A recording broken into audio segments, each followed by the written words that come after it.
Well, what's up again there, guys? Brian here at 3TR. Welcome to another solid episode of the People's Questions, episode 228. We got a good solid number of questions from a lot of regulars, and I believe maybe one newbie, which I will save for the last question of the episode. We'll jump right into them. The first question comes from Matthew, Mr. M. Keller, and you want to know, what type of story do I wish they would use more? Personally, I've said this many times over my channel, but I would be really interested to play a game or watch a movie that involves World War II, but kind of tells it from the point of view of the Axis powers. So it would follow the storylines of Germany, Japan, and Italy. And so it'd be kind of interesting to see, them have all this success, and they think they're going to win, and then things go terribly wrong, and then what is it like to be a country that's losing a war that they started? I mean, they have all the success, and then it just goes horribly, horribly wrong. I think it'd be a little bit more interesting than always playing as the Allied powers, which, since I'm an American, obviously I'm going to see Americans as the good guys, as well as the British, and eventually the Russians, which then enjoy the Allied powers. But I've never actually wondered what it's like to be in a country that's going to lose badly. So I think a story like that would be very, very interesting and unique. Next question comes from Santiago Scarpina, and you want to know, what is my least favorite character from Final Fantasy?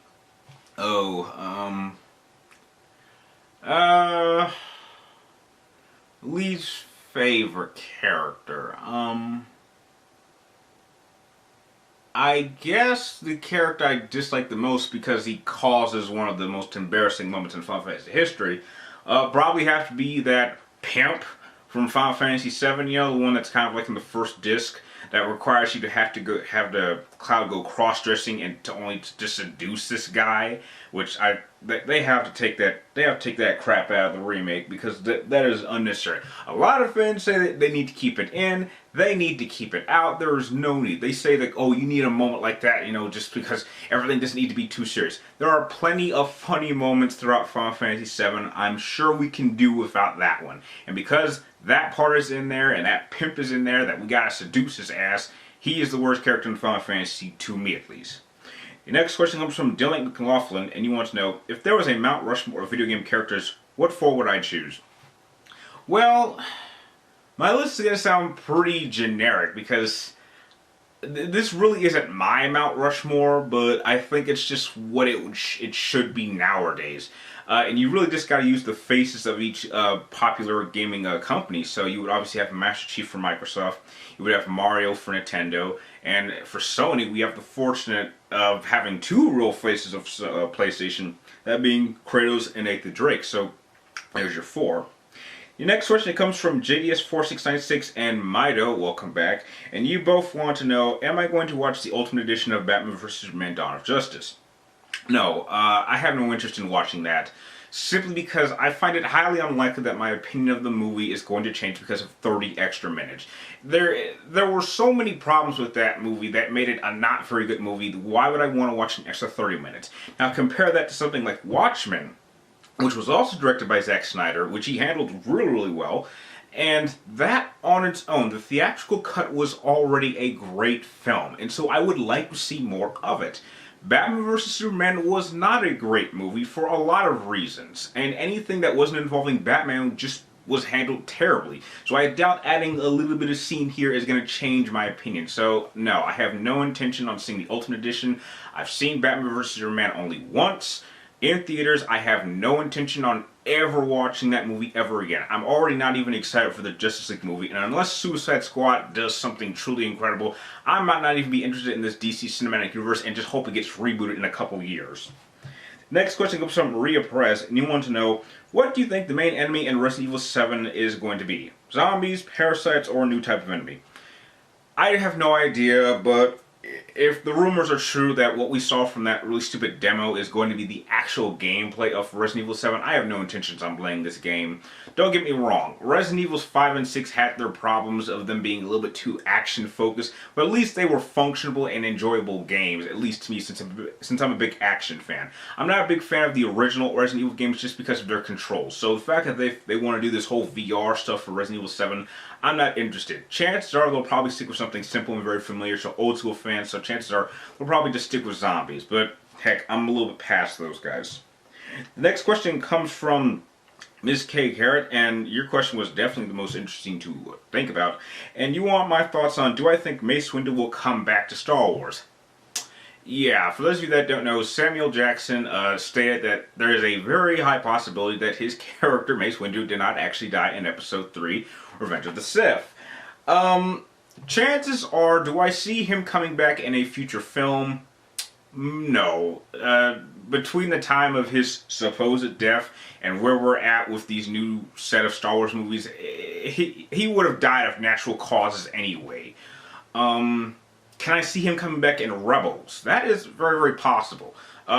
Disney really does not want this new trilogy having anything to do with the prequels, so the chances of them adding a prequel character in these movies is very unlikely. However, they have no problems with adding prequel characters to the Rebels story.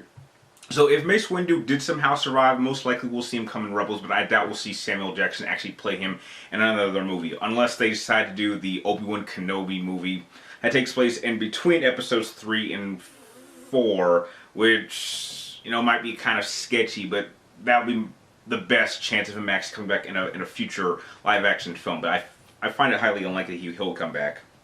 The next question comes from, I still cannot pronounce this name, so I'm just going to call you HBlood881. And you want to know, would David / Solid Snake have turned it any different had he been raised by John / Big Boss? Well, Mr. HBlood881, he was kind of raised by Big Boss. He first met him when he was 16 years old and spent probably a good decade training under Big Boss. So, in essence, he was kind of raised by him in a sense when he needed it the most. So if he had gotten him younger, I really don't think much would have changed. I think events would have played out the same way. It just would have happened a little bit sooner. Next question comes from Mr. Firefly246. You want to know, what places would I recommend to visit in Vegas for a tourist traveling in the summer? Chances are, if you're just visiting, if you're a tourist, chances are you're not going to go anywhere outside of the Strip. And while you're down at the Strip, I would say it really depends on what type of theme you like. I mean, trust me, I've been living in Vegas for 20 years. The only difference between any of these big casinos is the theme. So if you're someone who's like Egyptian culture, you'll go to the Luxor. If you like, Knights of the Round Table, you'll go to Excalibur. If you are a big fan of Roman times, you'll go to Caesar's Palace. It really just depends on your theme. If you want to visit, Italy, if you want to, visit France, you'll go to the Paris Tower that we have. It just really depends on the type of theme. Trust me, they all have the same type of casinos. They have all the same things. It's just a different theme, just artistic wise. That's really it. And the last question comes from the only newbie of the episode, coming from, hope I'm saying this right, Habib Adam.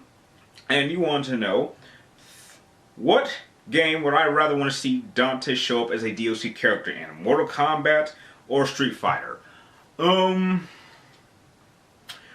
seeing how he's in Street Fighter vs. Capcom, he kind of already has connections with Street Fighter. But I think that because he's an M-rated character, you could do something with him in Mortal Kombat. Me being a Mortal Kombat person, I would prefer to see him in a Mortal Kombat game as a DLC character. The problem is a lot of his attacks are weapon-based, and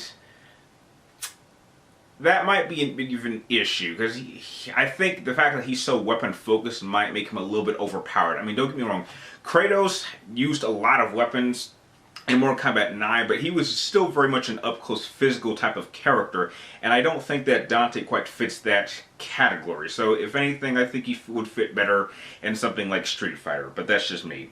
And in fact, those are all the questions that you guys sent for this episode. I'd like to thank all of you guys for making this episode possible. If you guys have any more questions you would like me to answer in next week's episode, be sure to type them in the comments down below. Make sure you get them into me before next Wednesday, before I start filming this. And just a little reminder, if you guys had any questions that I didn't answer in this episode and they were versus series related, be sure to check the comment section of the last episode, because most likely I answered them there. So, like always, thank you guys for watching. You're awesome, and I will see you next time.